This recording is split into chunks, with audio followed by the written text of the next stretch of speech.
Okay, hello, assalamualaikum. So let's continue the next chapter. So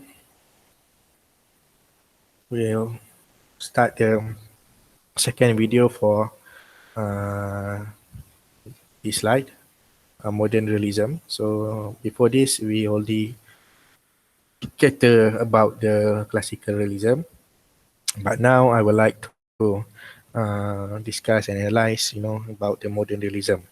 Okay, this is the founding fathers of modern realism. One of the founding fathers, which is the Kenneth Waltz. Kenneth Waltz play a vital role in, you know, uh, explaining, the new concept of realism that suits to the new international system and suit with the modern IR. Okay, so it has a lot of book. One of the prominent book, which is the theory of IR, international politics. In that book says that power is the most important factor in IR, and one of the two perspectives have dominant international relations theory for the last 3 decades. It also called as structural realism. It is a subdivided into defensive and also offensive of realism. Defensive means reserve, offensive, you attack, For example, war is an offensive neorealism. If like defensive, maybe you can use bargaining power, For example, you want to survive as a sovereign state, maybe you can bargain to other state, maybe you can use allied, that one also can help you to be maintained or to survive your state from being invaded by other state. So state leaders rationally choose a foreign policy that will maximize security risks in an anarchy international system. Okay, if you want to look at uh, the state that adopt realism or idealism, you can just look as it's their foreign policy. For example, every state has their own foreign policy. It actually describes what actually that they wanted to do, and also what actually they wanted to receive. That is foreign policy. For example, Malaysia, Indonesia, Thailand, and Singapore. Okay, we are very close. Malaysia are very close with these three borders, these three states in terms of border, But Malaysian foreign policy approach with these three nations are very far different. For example, Malaysia and Singapore, right? Our foreign policy may be much more closer because of history. Because Singapore used to be part of Malaysia in 1963, and maybe our foreign policy with Indonesia maybe are much more closer than our foreign policy towards Thailand. So, that's why in IR, foreign policy is an important uh, policy that reflects the state intention, what actually the state wanted, in international system. Okay, security is the most important element.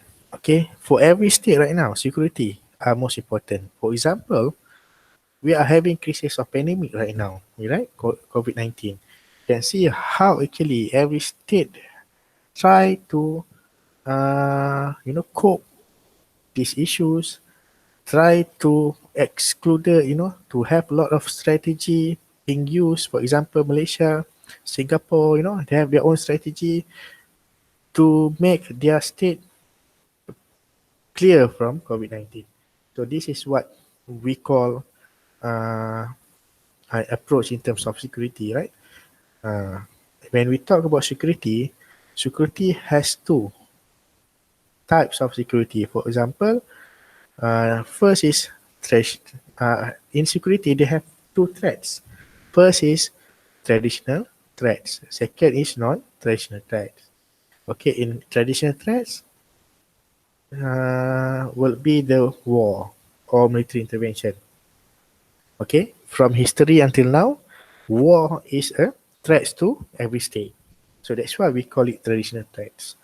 Okay, the non-traditional threats emerged after 1990 when the Cold War ended. Okay, on that period, most of scholars says that uh, most of the scholars says that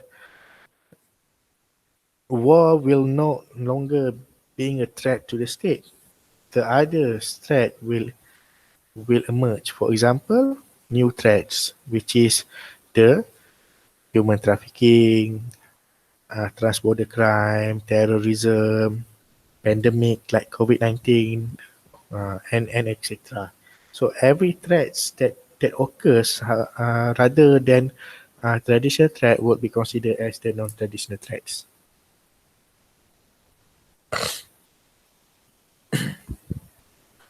Okay, next.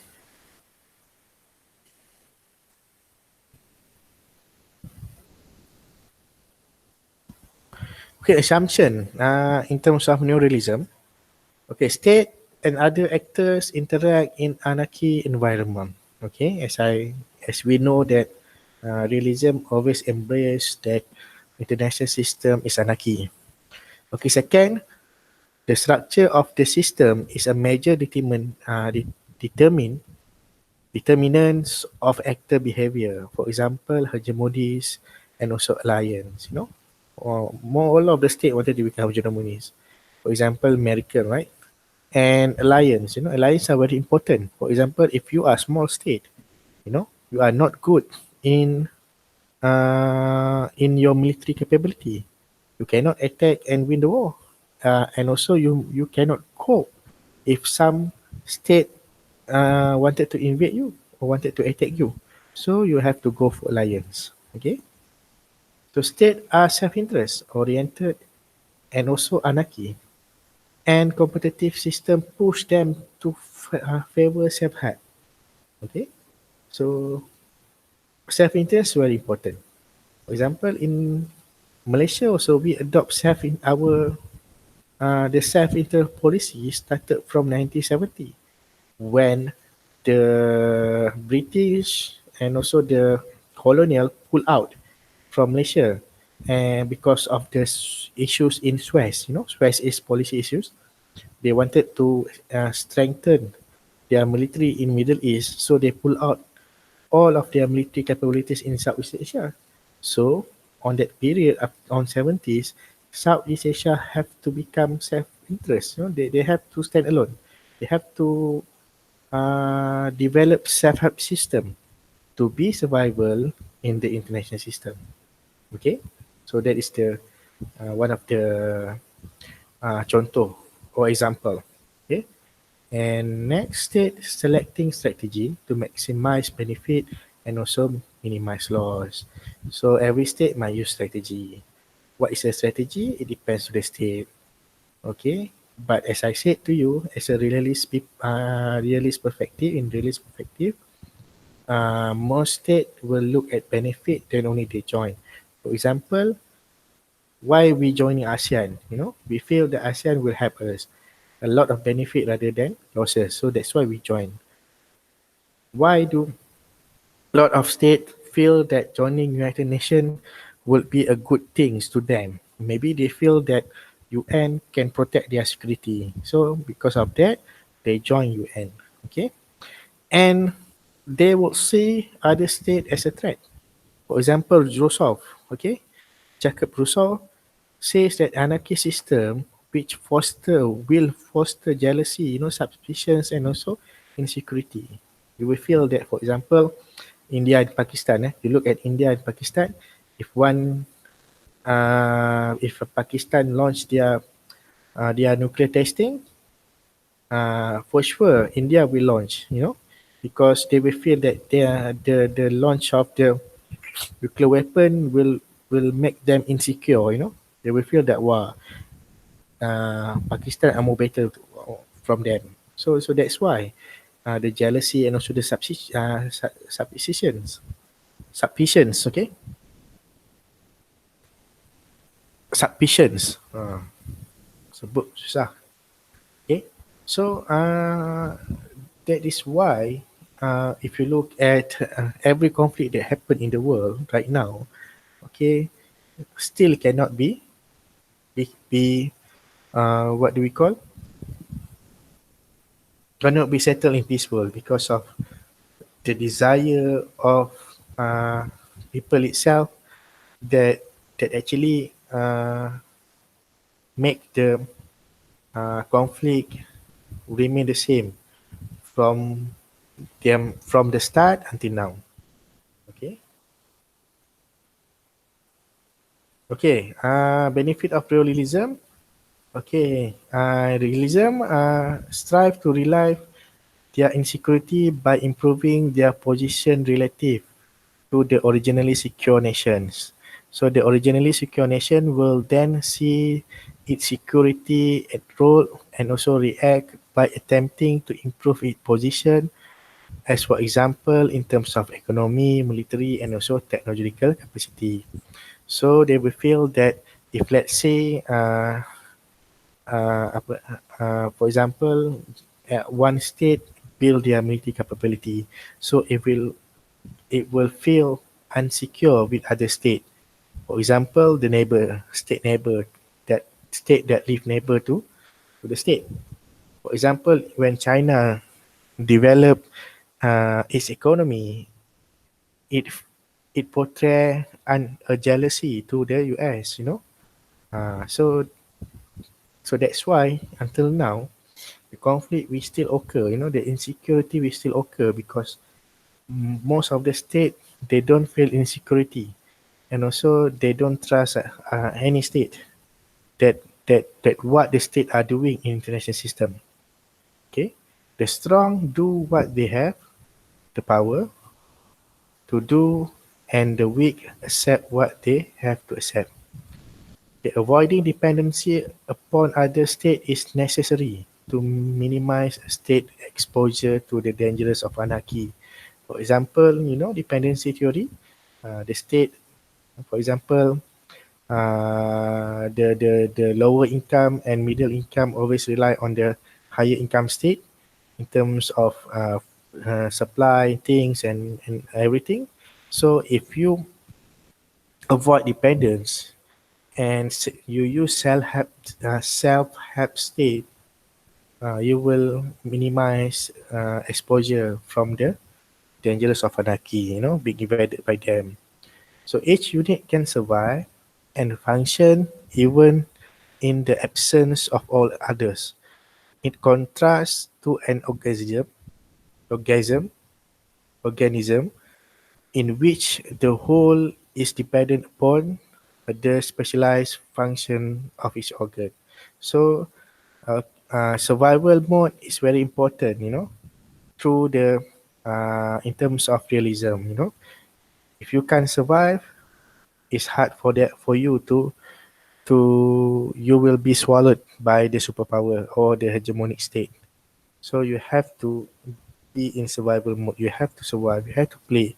If you feel that you have a lot of weakness, try to find or to avoid the weakness, or try to find strategy help you to overcome the weakness.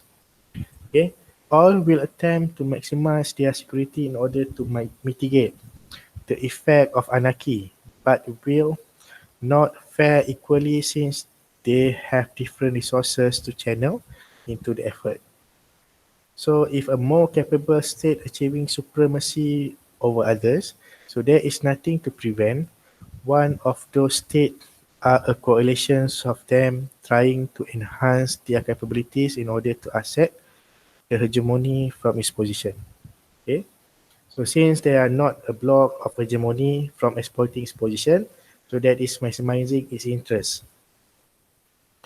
The disadvantaged state will actually have a powerful systematic incentive to attempt to rearrange their relatively position.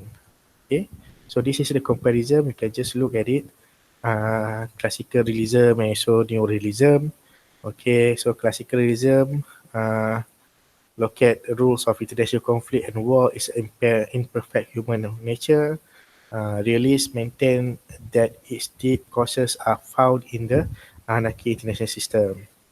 So second, the state is ontological superior to the state system, and in neorealism, allowing more space of agency for agency informed approach. Okay, and then in anarchy international system, so release between status quo power and also revolutionist. But the neorealism feel that power while regard state as a unitary actor. State is very important things. Okay, and last, classical realism confine its analysis to subjective evaluation of international relations. Realist attempt to construct more religious and also scientific approach. The study of international politics heavily influenced by the behaviorists and also revolutionists of the 1960s. Okay, conclusion in terms of realism, skeptical that they can be progress in IR compared to the domestic politics, also can operate co-assumptions to the world politics, consists of an international anarchy sovereign state, sees IR as a conflictual and ultimately resolved by war, high regard of values on national security and social state survival, and every state try to maximize their own and also maximize other. Okay, so let's move to another theory, which is what we call liberalism. Liberalism is a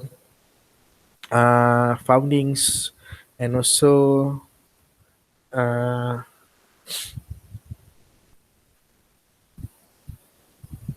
uh, one of the theory that actually created what that actually created the idealism theory. Okay, so uh, liberalism says, why liberalism happened because of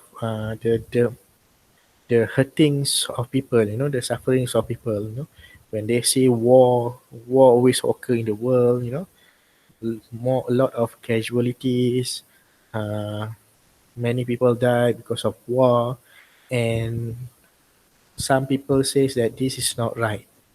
Okay, war actually not create world peace, but it actually damage the world. So a lot of scholars come out and try to overcome the realism perspective, right? One of them is Woodrow Wilson, president of America, that he's a rebel democratic values to the Europe and also world, and how to avoid major disaster in the future by reforming the international system and domestic structure of autocratic countries. So, what Woodrow Wilson's feel of World War Two, World War One actually, is a failure of the international system, right? Because of that failure, war happened. So, Woodrow Wilson wanted to fix the problem, and after the end of World War One, Woodrow Wilson tried to create one international body that actually can then try to avoid conflict. For example, if any conflict happen on that period, they will try to settle in the organization itself. So, uh, League of Nations uh, being adopted when in 1997, when President Wilson formulated 14-point program to make the world safe. He has a speech uh, s- that that actually one of the greatest speech in the world, which he presenting 14 point, wanted to end the war, World War One. Okay, so because of that, League of Nations being created. Okay, this is the introductions. Uh, Liberalism is opposition to realism. It's very optimism. Normative character of liberalism, optimistic view of international relations. So, state power is not the only variable in international relations, but peace, law, justice, and non-state actor. Okay. Also, non-state actor means international organization. Okay. You have to remember. Okay. In in IR, they have two types of actors. First is state actor, which is state. Second is non-state actor. Right. Next chapter we're gonna touch on actor in IR. So in the non-state actor, is number one will be the IGO, the National Government Organization. Second will be the NGO, non-governmental organization. Third will be the MNC, multilateral organization. For example, like McDonald's, Starbucks, Petronas, Shells, all the GLC that have franchise. And the last will be the terrorists. Why this being appointed as a non-state actor? Because they can influence other states. They have franchise, for example. They have, for example, terrorists. They are international group, right? So they can interfere in terms of all of the state rules, and also NGOs. They operate in. They have branches, and they are called non-state actor because they also are the main actor in international relations. Okay, so realism always trusts on the non-state actor. They don't feel that only state is the actor in IR. They have another which is non-state actor, which is the NGO, the MNC, and the rest. Okay, have also a fundamental role in IR. So, despite the common points concerning a stable international order, not based upon state relations of power, so there are different opinion inside liberalism. A basic assumption of liberalism first, always look at a positive views of human nature. Human are good. Human born with a pure white heart. So human like to make friends. Human like to make groups, to do cooperations. So a positive view of human. Also a convications that IR can be cooperative rather than conflictual. So liberalism always trust on cooperations, and also liberalism believe in progress. They seek to project values of order, justice, and tolerance into the IR. Okay, the difference inside liberalism. So different approach with the same perspective. Why war occurs? Imperialism, balance of power, or undemocratic regime. Okay, it is a different approaches from the realism perspective. Okay, so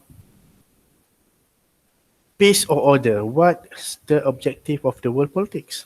Okay, how to reach that objective in terms of collective security, you know, commerce or world government. Okay, so the cooperation is there. Collective security means not the state only that have to take care uh, the security, but all of the state. For example, ASEAN is a collective security. No, ASEAN is a collective security. So all of state in ASEAN play a vital role to protect the security of Southeast Asia. That is what we call as collective security. So relation between rebel state and non-rebel state, okay, to conquest, or conversions, and also tolerance. Okay, so this is a big name of liberalism. Okay, classical liberalism. For example, John Stuart Mill, Maynard, okay, Frederick, and also Milton. Okay, John Locke, Adam Smith, you know lah Adam Smith, Thomas Jefferson, Montesquieu, and also Bentham.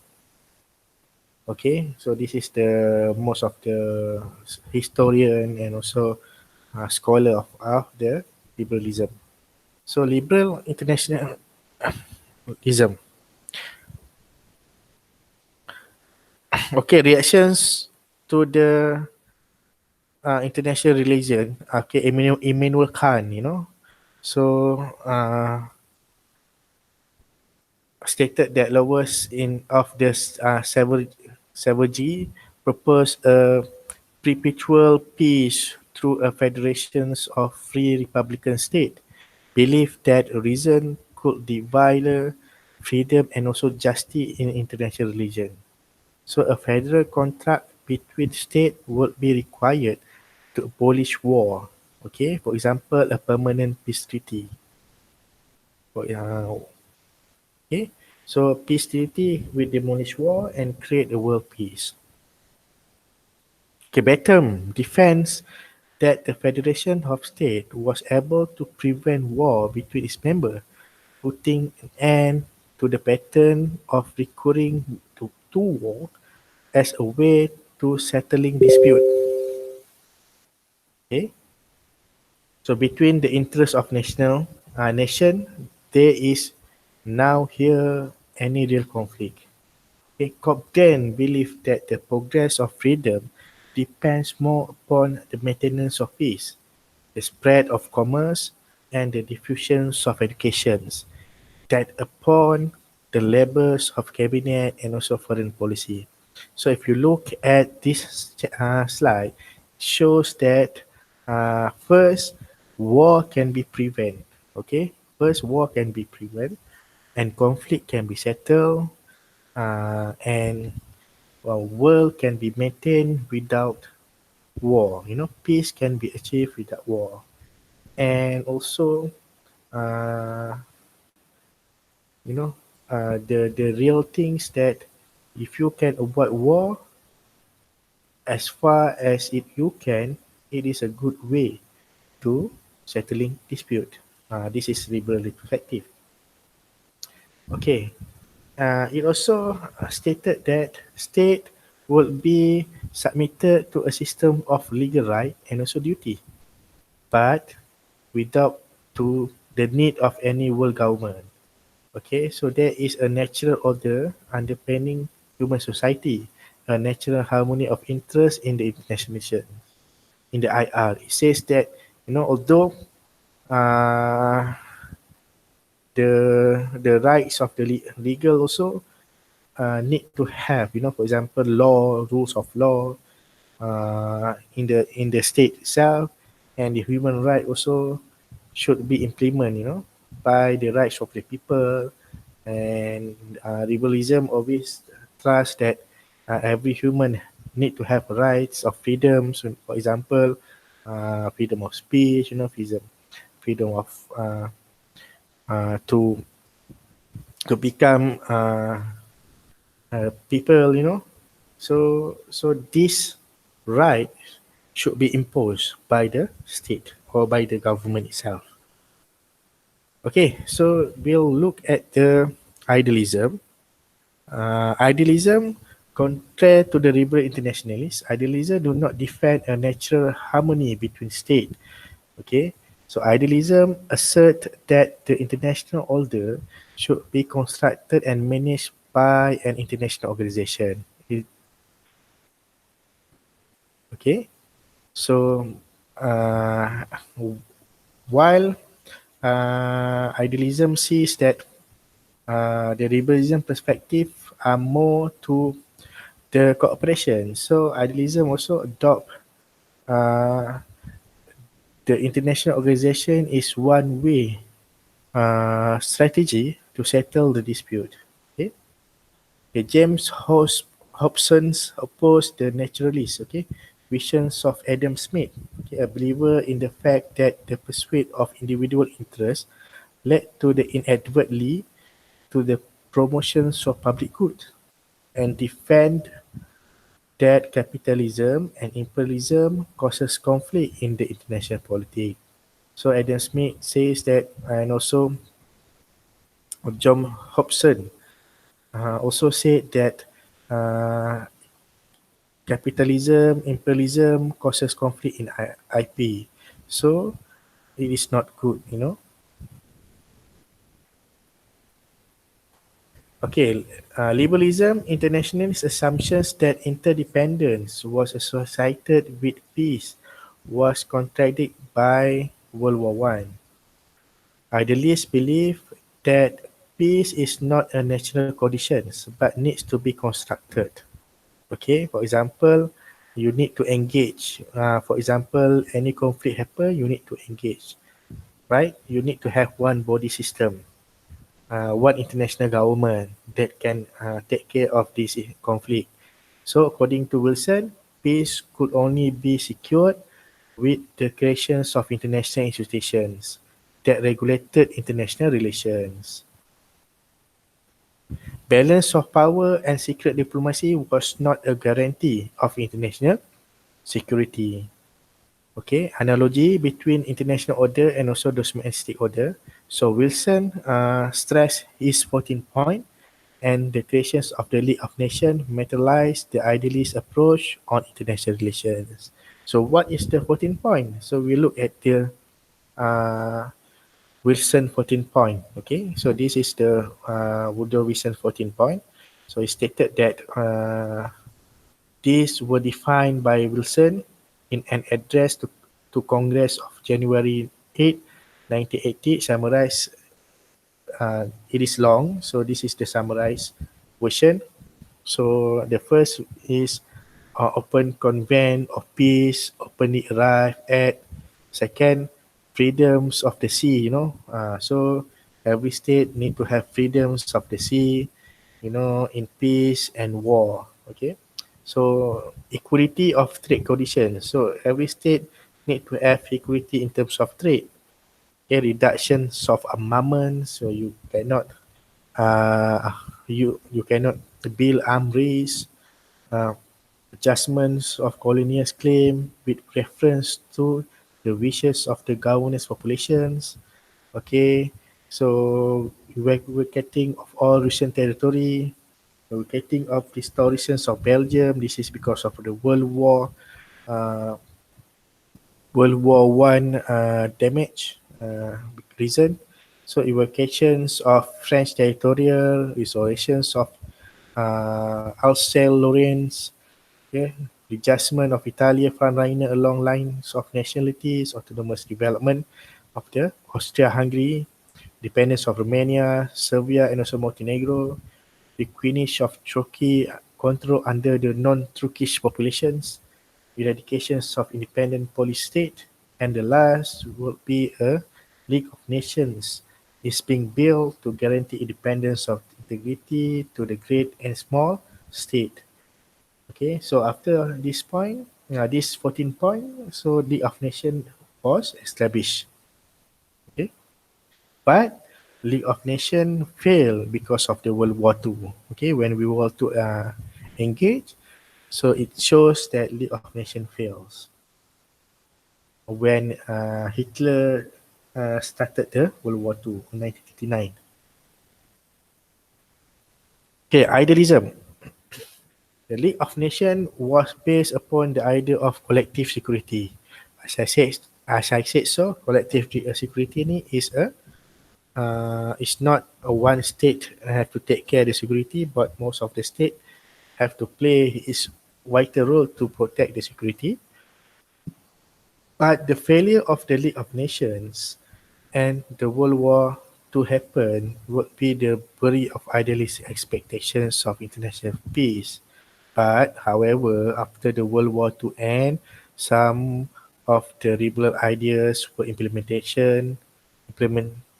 implemented, such as the self-determination principle of the respect of human rights, and also the rebuild of the League of Nations, which is called the United Nations. Okay, so although war happened, World War II happened, but yet after the World War II, the legacy of League of Nations being implemented when they build the United Nations. Okay. Liberal institution is less normative than idealism. So due to the trauma of World War II, ambitious assumptions about building a peaceful order become illogical. So despite less ambitious, they need to have an international body that responsibility over peace and also security was maintained. So United Nations being built. Okay, the corporations organization become one of the important role after the World War II. Okay, for example, ASEAN Summit, OIC, United Nations. Okay, so conclusion, liberal are basically optimistic when human employ their reason, they can arrive at mutual beneficial cooperation. For example, put an end to war. Okay, liberal optimism in closely connected with the rise of modern state. For example, modernizations are very important, means progress in most area of human life, including the international relation. Okay, so this is the okay. Basically, you can look at the comparison between these three theory. Okay, realism, liberalism, and also idealism. So you can look at the founder. Okay, this is modern founder. Okay, Hans Morgenthau, Kenneth Waltz. In liberalism, you have Immanuel Kant and Adam Smith. And idealism will be the Alexander Wen and also John Ruggie. Okay, the thinkers. Okay, this is the scholar thinkers, which is very popular in realism, which is Mishima, Pep, and also Stepwalk. And liberalism, Robert Cohen, Doyle, and also John Ekenberry. And idealism, Barnett, and also Finmore and Seeking. Okay, and also this is the differentiate of the theory. Okay, they basically, okay, for example, the core belief. Okay, realism always feel that self-interest state compete for power and also security. Okay, in liberalism, spread of democracy, global economic ties, and also international organization will strengthen the peace. In idealism, international politics is shaped by persuasive of idea, collective value, culture, and also social identity. Okay, key actor in IR. So for realism, obviously state will be the key actor in IR, which behave similarly regardless of their type of government.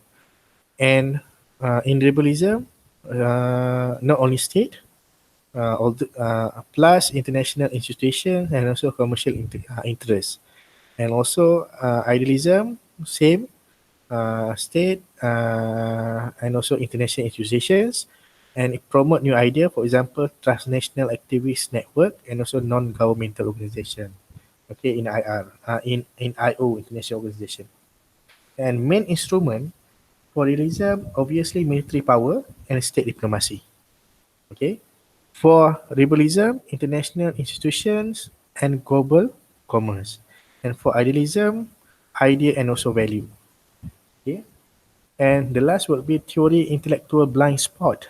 Okay, for realism doesn't account for progress and change in international relations, or understanding the legitimacy can be a source of military power. For liberalism fails to understand that democratic regime survive only if they safeguard military power and also security. So some liberals forget that transitions to democracy are sometimes violent, and for idealism does not explain which power structure and also social condition allow for changes in values. Okay, very important things for idealism is value. Okay, this is contemporary theories. This is, for example, our mainstream. We have realism, liberalism, neorealism, and so neoliberalism. But the mixtures of the social constructivism, and it also build an alternative approach. For example, postmodernism. Postmodernism means you are actually the theory uh, actually describe state engaging to the modern world, and approach of governments, governments institutions, uh, good governance and all the things. Okay, and then second we have feminism theory. Feminism theory ni focusing for human, the equality. If your human can become like man, for example, human also, women also can lead the world, lead the government, for example, can become leader. So this is feminism theory. So historical sociology, you describe and also explain about historical and psychology, and also post-colonialism, mainly theory about uh, colonial, the post-colonialism. You look at the, for example, most of the state tend to follow and also tend to adopt the colonial application, and develop their state. For example, most of the state lah. For example, Malaysia were from British colonial, so most of our foreign policy and also our administration were followed by the British system. Okay, you can look at Bernard in Bailey, Smith, and Owens. Okay, in 2008. Okay, so this is I already explained this now. Okay, about the uh, feminism. Okay, this is feminism theory. Okay, this is a theoretical perspective. Three theoretical perspective. For example, conservative, liberal, and also revolutionary. Okay, so conservative. Okay, no change. Conservative means no change, especially when it disturbs the hierarchy of IR. Okay, so military power, logic to maintain status quo. States are the only important actor. Value order, trade are potential source of national power. Zero sum game. Okay, so zero sum game is a uh, uh, differentiate rather than positive sum game. Okay, so zero sum game means only one get the benefit, the rest don't get the benefit. If positive sum game atau or win-win situation, all get benefit. Okay, war as national natural order. So conservative ni is relate to the realism perspective. Liberal, values transform through evolutionary process, mutual benefits, interdependent, reciprocity, positive sum game. In realism, zero sum game. In liberal, we call it positive sum game.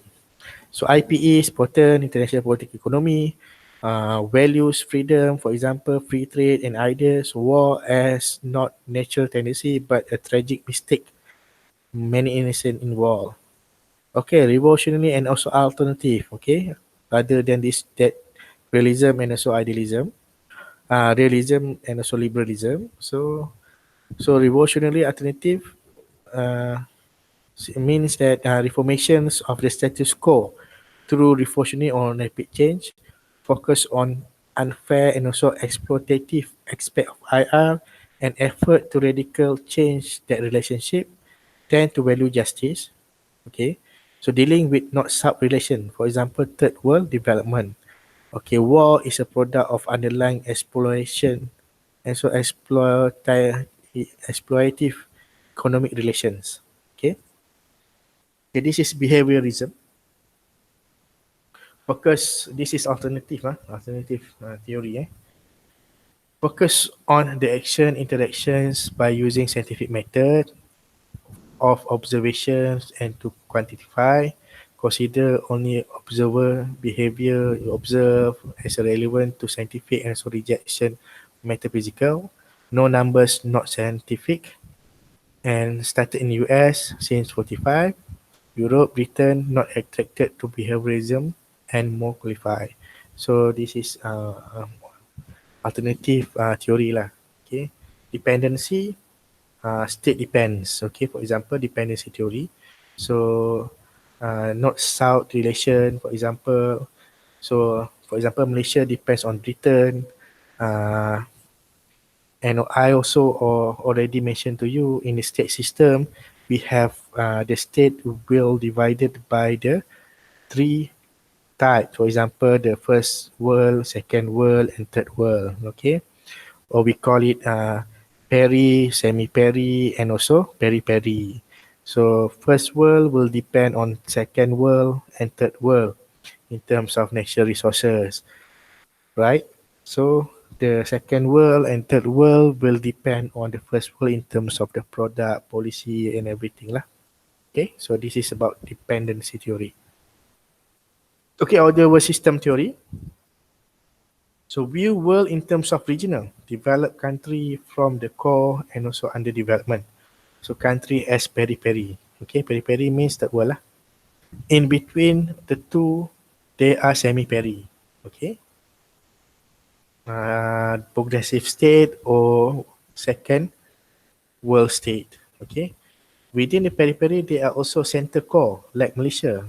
Core, KL and periphery Kuna.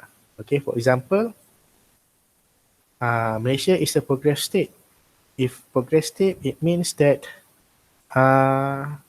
Malaysia is a semi-peri, or we call peri. Okay. This is world order system. Don't get confused with the peri-peri word. Okay. So okay, and then semi-peri countries, for example, Singapore, Taiwan, Eastern Europe, Russia, Australia, and also New Zealand. Okay, first world, second world, and third world. Okay. Okay, this is state system also. Okay, just now being divided by state. Okay, we have peri state, which is the first world state, semi-peri, which is the second world state, and peri-peri, which is the third world state. Okay, that one is in terms of state. Now, it is about the power. Okay, the divisions of power.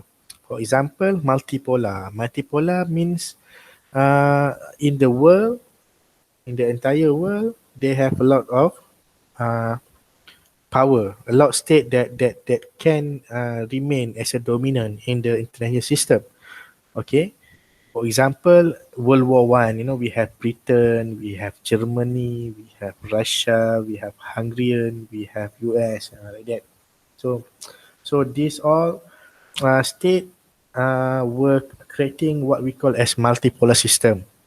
And then when the World War II end and the emerge of Cold War, okay, the shifting of multipolar begin to reduce. You know, the most of the state that have power begin to reduce, and then only two bigger superpower that remain in the international system, which is the US and also the Soviet Union. Okay, so that is what we call the bipolar. And then the last, when the Cold War end, okay, 1990, so the bipolar have changed to the unipolar, for example, or we call it hegemony, or we call it unilateral. So uh, only a single state that have a superpower, which is the America after the 1990. Okay, so this is the reference. You can look at the reference. Okay, and thank you for your hearing. We'll meet on the next chapter. Okay. Terima kasih. Assalamualaikum.